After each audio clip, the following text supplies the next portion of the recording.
Саламатсыздар ма? Отыра қойыңыздар. Сабағымызда бүгінгі қазақ әдебиеті сабағымызды бастамас бұрын ең алдымен сабаққа қатысты тексеріп алайық. Староста. Бізде бәрі түгел студенттер. Студенттер бәрі түгел. Жарайды, жақсы. Отыра қойыңыздар. Бүгін бізде қазақ әдебиеті сабағы. Өздеріңіз білесіздер, аптасына 2 рет оқып жатырмыз. Енді бүгінгі сабағымызды бастамас бұрын ең алдымен әдеттегідей үй тапсырмасына кезек берейік. Ол үшін қазір мен сіздерге мынандай қиынды қағаздарды тарататын боламын әр топқа. Яғни әр топқа 4 топқа 4 түрлі тапсырма бар. Бірінші топқа Шоқанов Уәлихановтың өмір жолы туралы айтамыз. Екінші топтағы студенттер Ыстықкөл күнделігі туралы әңгіме өрбітеміз. Одан кейін үшінші топтағы студенттер жоңғар очерктері туралы айтатын болса, төртінші топтағы студенттер қазақ халық поэзиясының түрлері туралы сабақ айтатын болады. Ендеше сәттілік, қазір сіздерге топтарға таратып беремін.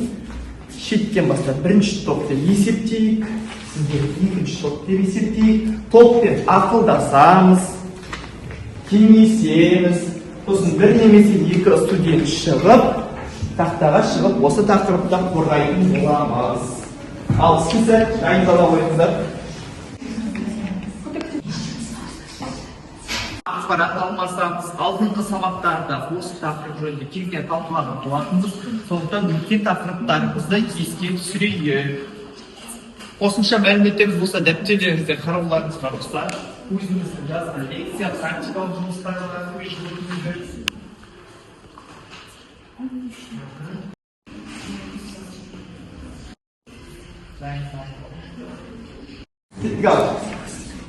Дайын болсақ, бірінші топтан бастайық. Бірінші топта кім шығады? Келе оқып Қаминжан. Алып шығады қағазыңды. Алып шығып, тақырыбыңды айта ғой, сосын сол көшелерде ақпарат алмасамыз. Біздің тақырыбымыз Шоқанов Уәлихановтың өмір жолы. Тыңдаймыз мұқият. Шоқанов Уәлиханов қазақтың ұлы ғалымы, ағартушы, саяхатшы және этнографы. Шоқанов Уәлиханов 1835 жылы Қостанай облысында дүниеге келген. Шоқанов Уәлиханов бала кезінен бастап әжесінің қолында өскен, Айғаным әжесінің қолында өскен. Ол 12 жасынан бастап Сібір кадет корпусына түскен. Және ол саяхатшы болған, ол деген көп еуропалық елдерге барған, және де Еуропа қазақ мәдениетін, салт-дәстүрін сол Еуропа елдеріне көрсеткен. Шоқанов Уәлиханов, яғни 1865 жылы қайтыс болған, яғни ол жас болса да қазақ халқына көп үлес қосқан. Жақсы. Ендігі кезек екінші топта, екінші топ студенттер келе қойыңыздар. Сіздерге берген тақырыпты атап шығайық. Ыстықкөл күнделігі туралы. Шоқан Уәлиханов 1856 жылы Ыстықкөл күнделігі Орта Азияны зерттеудегі алғашқы ғылыми жобасы. 20 жасар Шоқан бұл зерттеуде Орта Азияны зерттеп, ғылыми карта бетіне түсірді, жақсы. Тағы? Шоқан Уәлиханов өзінің күнделігінде сол кездегі табиғат сұлулығын ерекше сипаттай білген, оның баурайындағы биік асуларды, тауларды нақты ғылыми түрде жеткізе алған, және де сол құмды қыста қатпайтын қасиетін де ғылыми түрде жеткізе алған. Оның сыбалары сол кездегі табиғаттың бір нақты көрінісі болып табылады. Сапардың басты жаңалығы бұл Шоқанның қырғыз халқының қаһармандық жыры Манасты алғаш рет қағаз бетіне түсіруі. Шоқан бұл жырды дала идеологиясы деп танып, әлемдік мәдениетке танытқан болатын. Біз қазақтың ұлы ғалымы Шоқан Уәлиханов жазған жоңғар очерктері туралы айтып өтетін боламыз. Бұл еңбек Жоңғария аймағын зерттеген тарихи этнографиялық шығарма болып табылады. Шоқан өзінің еңбегінде осы аймақтың табиғатын, салт дәстүрін және де халқын ерекше сипаттар көрсеткен. Бұл очерктерде жоңғар халқының шығу тегі, тарихы және тұрмыс тіршілігі баяндалады. Сонымен қатар салт дәстүрі, әдет-ғұрыптары нақты мысал арқылы көрсетілген. Шоқанның жазбалары оның өз көзімен көрген деректерге негізделген. Бұл шығарманың келесі бір ерекшелігі Жоңғарияның географиялық ерекшеліктері және табиғаттың сипатталуы. Сонымен қатар Жоңғарияның жаңағы айтып кеткендей географиялық ерекшеліктері тұтас бір сипатталып, келесі бір мағына береді. Қорытындылай келе, Жоңғар очерктері бұл қазақ ғылымындағы ерекше орын алатын маңызды еңбек. Ол тек тарихи дерек қана емес, ол сонымен қатар этнография саласына қосылған үлкен үлес. Осы Шоқан Уәлихановтың еңбегі ол ғылыми дәлдігімен және тереңдігімен құнды. Сол себепті бұл туынды бүгінгі ұрпақ үшін де маңызы зор тарихи мұра болып табылады. Жарайсыздар, студенттер, енді жылқымыздың қаңқасын құрастыра қояйық. Кезек 4 топта келе қойыңыздар. Қазақ халқының поэзиясының ең көне әрі маңызды түрлерінің бірі бұл батырлар жыры болып табылады. Ол елін, жерін қорғаған батырлардың өмірін, еліне деген сүйіспеншілігін суреттейді және де халықты отансүйгіштікке және ерлікке тәрбиелейді. Сондай-ақ ол ауызша таралып, қазіргі ұрпақтан ұрпаққа дейін жетіп, Алпамыс батыр, Қобыланды батыр, Ер тарғын деген секілді жырлардың барлығы осы батырлар жырына жатады. Айтыс қазақ халқының дәстүрлі әдеби жанры. Ол екі ақынның сұрып салма өлең айтып жарысуынан тұрады. Жұмбақтар белгілі бір мәтінді немесе өлеңді тікелей айтпайтын, оны сипаттап айтады және оны тапқырлықпен, өзінің ой салмақтылығымен табасын. Жарайсыздар, болдық па? Сол қаңқасын құрастыра қойыңыздар, бір бөлігін.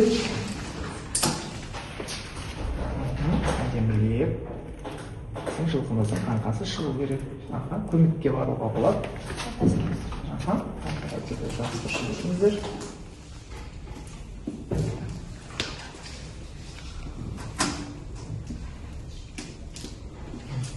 Жарайсыздар, отыра қойыңыздар. Құрметті студенттер, үй тапсырмасында өте жақсы дайындалып келген екенсіздер. Бұл сіздердің жауапкершіліктеріңізді және өткен тақырыпты толық терең меңгергендеріңізді білдіреді. Соның дәлелі ретінде бүгін біздің жылқымыздың қаңқасы түгелдей құрастырылып шыққан болатын.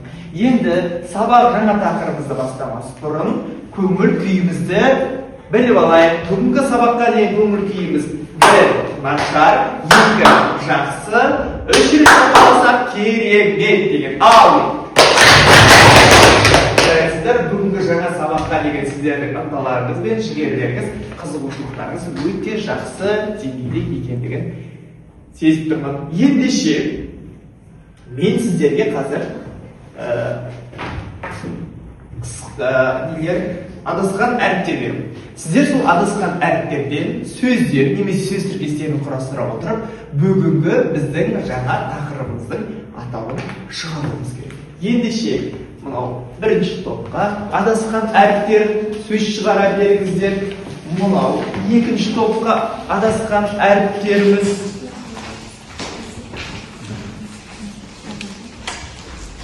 Сіздерге үшінші топқа, бұл төртінші топқа берілген.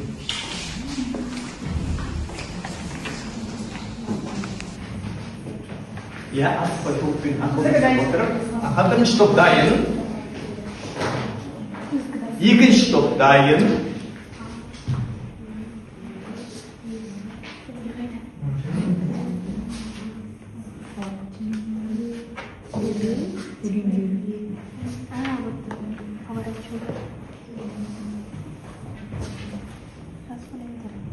Біз болды. Төртінші топ дайын.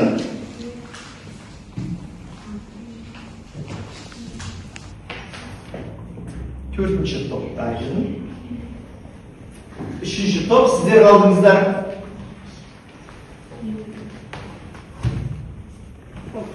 Ендеше кезеңдер оқиды. Бірінші топ бастайды.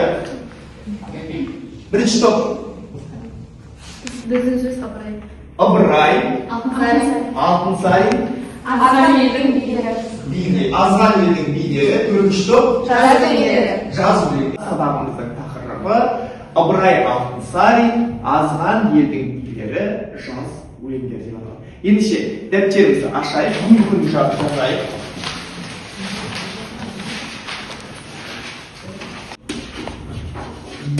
өлеңдердің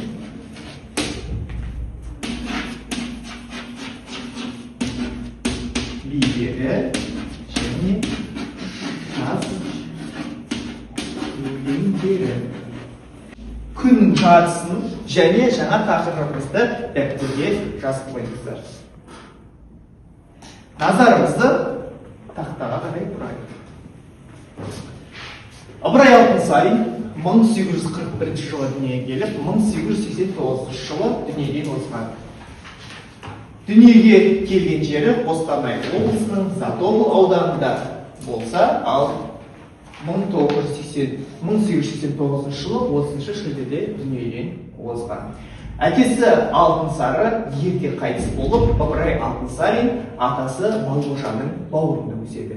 Балғожа өзі сол кездегі шешен, тілге ұста, би, өз ортасына беделді адамдардың қатарынан болған. Ыбырай Алтынсарин сауатын мұсылманша ашып, ауылдағы молдадан хат таныған. Сөйтіп 1850 жылы Орынборда ашылған қазақ-орыс мектебіне оқуға түскен. Мектеп қабырғасында жүріп, ол орыс, татар тілдерінде жетік меңгерген. Дегенмен ынталы да зерек Ыбырай мектепті 1857 жылы үздік тәмамдаған екен. Мектепті бітіргеннен кейін 2 жылында ол өз елінде тілмәш, яғни қазіргі тіл айтатын болсақ, аудармашы болып қызмет атқарған. 1859 жылы Ыбырай Алтынсарин Орынбордағы шекаралық комиссияға тілмаш болып, аудармашы болып қызметке орналасты. Шекаралық комиссияның төрағасы профессор Григорьевпен танысып, оның кітапханасынан орыс дүниежүзі әдебиеті секілді әдебиет әлеміне қадам басатын болады. Сөйтіп өз заманындағы көркем шығармаларды оқи бастайды, әдебиет, саясат, ағарту туралы жазылған басылымдарды оқуға кең мүмкіндік алады. Одан кейін барып, Орынборда жүріп, әдеби, саяси, мәдени, рухани дүниелермен танысу Ыбырай Алтынсариннің ой-өрісінің өсуіне, өмірге көзқарасының қалыптасуына ықпал ететін болады. Бұл Ыбырай Алтынсарин туралы шағын мәтін, алдарыңызда толық ақпарат берілген. Енді осы мәтінді пайдалана отырып, біз қандай жұмыстар атқарамыз? Яғни, бірінші, екінші топтарға жаз өлеңдері, үшінші, төртінші топқа азған елдің билері өлеңдері беріледі. Бірінші топ азған елдің билері өлеңіне теориялық талдау жасайтын болса, яғни шумақ, тармақ, ұйқас, мұнақ, массажына ішінде өздері түсінбеген сөздерге талдау жұмыс жүргізетін болсаңыздар, екінші топ сіздер осы жаз өлеңіне байланысты өлеңді оқи отырып, әдемі сурет салып қорғап шығуларыңыз керек. Ал үшінші, төртінші топқа азған елдің билері тапсырмасы өлеңі берілгеннен кейін, үшінші топ сол берілген өлең бойынша сурет салатын болса, төртінші топ берілген өлеңге теориялық, яғни өлең құрысына талдау жұмысын жүргізетін болады. Түсіндіріп қояйық, ал бәріңізге сәттілік, топтық жұмысқа кірісейік.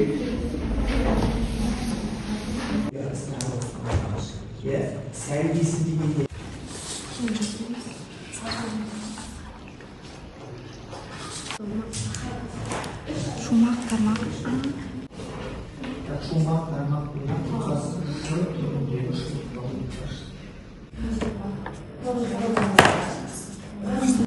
құрметті студенттер, енді біздің белгіленген уақытымыз өз мәресіне жетті, сондықтан топтық жұмыстың нәтижесін көрейік. Бірінші топ сіздерге берілген қандай өлең? Бізге берілген Ыбырай Алтынсариннің жаз өлеңі. Біз сол өлеңге талдау жұмысын жасадық. Шумақ саны 6, тармақ саны 36, 2-3 бунақ бар, буын саны 11, қара өлең ұйқасы. Және түсінбеген сөздерге түсіндіру жұмысын жасадық. Ұшпақ, рақым, шапақ деген сөздердің мағынасын анықтаған болатынбыз. Ұшпақ ол көне сөз, мағынасы жұмақ, о дүниедегі бақытты жайлы мекен. Рақым, мейірім, кешірім, жаңашылық көрсету. Шапақ, күн шыққанда немесе батқанда көк жікте көрінетін қызғылт сары жарық. Жарайсыздар. Енді екінші топ сіздер берілген жаз өлеңі бойынша сурет салып берген. Ал қалай орындадыңыздар көрейік. Жалпы жаз өлеңі туралы не айтасыздар? Біздің салған суреттің жаз өлеңіне қатысты болды. Керемет. Аха. сізге келістің бе? Жақсы. Мына атын көрмей Айта ал. жаз өлең оқып біз деген осындай сурет шығарған болатынбыз. Түн ұйқысын 4 бөліп, түнде бесікті аянған деп анасы мен баласын және де Жайлаудағы қазақ ауылын. жайлаудағы қазақ ауылын, мына жерде қолын қатты тигізбей, кірлі көйлек кигізбей деп мына жерде кір жуылған Қазақ киімдерді салып. Одан кейін шөп өсіп, мал екеу болды деген салды. Аха, жақсы. осындай жаз туралы сурет салдық болды. Жақсы. Рахмет, жақсы. Жаз өлеңі бойынша енді үшінші топ. Сіздер Бізде азған елдің билері. Біз бұл өлеңді оқи отырып, осылай тақта отырған бидің суретін салдық, бірге отырып. Жалпы біз бұл өлеңде оқи отырып, елдің азғындауы, адамдардың адамгершіліктен, әділдіктен, адалдықтан алыстауы жайлы айтылған, және де билер, байлар, молдалар, олар өз пайдасын ғана ойлап, кедейлерді қорлайтыны, және де әділетсіздік жасайтыны жайлы айтылған. жарайсыздар, керемет суреттерін жасап. Төртінші топ сіздер енді өлең бойынша толық жұмыс бердіңіздер, Бізге берілген тапсырма Ыбырай Алтынсариннің Азған елдің билері бойынша талдау еді. Және де бұл өлеңде 3 шумақ, 57 тармақ, 2 бунақ, 8-7 буыннан, және де жыр түріндегі шорқалы ұйқас болып табылады. Және де осы өлеңдегі біз білмейтін сөздерге түсіндірме жүргізген болатынбыз. Бұндағы сәлдесі деген сөз ислам елдерінде таралған бас киім болып табылады. Және де қышқырса деген сөз қатты дауыстау және айғайлау деген мағынаны береді. Жақсы, керемет. Енді бізде кезекті топтық жұмыс, ол дұрыс және бұрыс деп аталады. Яғни сіздердің алдарыңызда Ыбырай Алтынсариннің өмірі мен шығармашылығына байланысты ақпаратта жазылған парақтар үлестірілді. Сол парақтарға көз жүгірте отырып, мына тақтада берілген ақпараттың шындыққа жанасатындығын, шындыққа жанаспайтындығын аражығын айырып айтуымыз қажет. Ендеше бірінші былай бастайық. Ыбырай Алтынсарин 1840 жылы дүниеге келген. Бұрыс не бұрыс? Бірінші топ. Бұрыс. Бұрыс. Барлығымыз бір ауыздан бұрыс деп жауап береміз. Жарайсыздар, бұрыс деген жауаптарымыз дұрыс болып шықты. Екінші, 1865 жылы Орал сыртында қазақтарға арналып 4 сыныптық бастауыш мектеп ашу туралы шешім шықты. Бұрыс. Бір ауыздан бұрыс. Бұрыс дегендеріңіз дұрыс. Үшінші, Ыбырай Алтынсарин 1876 жылдан бастап қазақ хрестоматиясын жазуға кіріседі. Дұрыс деген жауаптарыңыз дұрыс екен. Төртіншісі, Арғыздағы Ыбырай мектебі 1864 жылы қаңтарда ашылды. Бұрыс. Төртінші топ? Дұрыс. Екі бұрыс, екі дұрыс. Жауабы бұрыс. Бірінші, үшінші топтар дұрыс табылды. 1876 жылы Ыбырай Алтынсарин Петербург, Қазан қалаларына барады. Дұрыс. Бір ауыздан дұрыс. Жауабымыз дұрыс. Енді қазір сіздер белсенділіктеріңізді анықтап, бағаны қорытындылай бергенше, сіздер босқа отырмай, бүгінгі сабақ бойынша алған әсерлеріңізбен бөлісулеріңіз қажет. Яғни SMS хабарлама деген бар. Қазір мен сіздерге шағын, қиынды парақша үлестіретін боламын. Осы парақшаға бүгін сіздер сабақта не түсіндіңіздер, не ұнады, не қандай жұмысты орындадыңыздар, бүгінгі сабақта мен қандай әсер алдым, немесе мен өзімді осы әрекеті үшін мақтар едім деген секілді, осы 5 бөлімнің біреуін ғана толықтырып жазсаңыздар болады. Ендеше сәттілік. Бүгін жасаған жұмыстарыңыз бойынша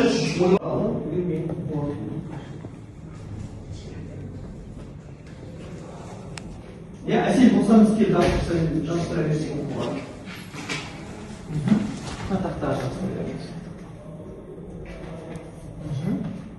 Оқып кете қойыңыз. Маған ерекше ұнағаны дұрыс тапсырмасы. Рахмет. Анда бүгін жетістіктеріміз ұнады. Тағы келе оқи қойыңыз.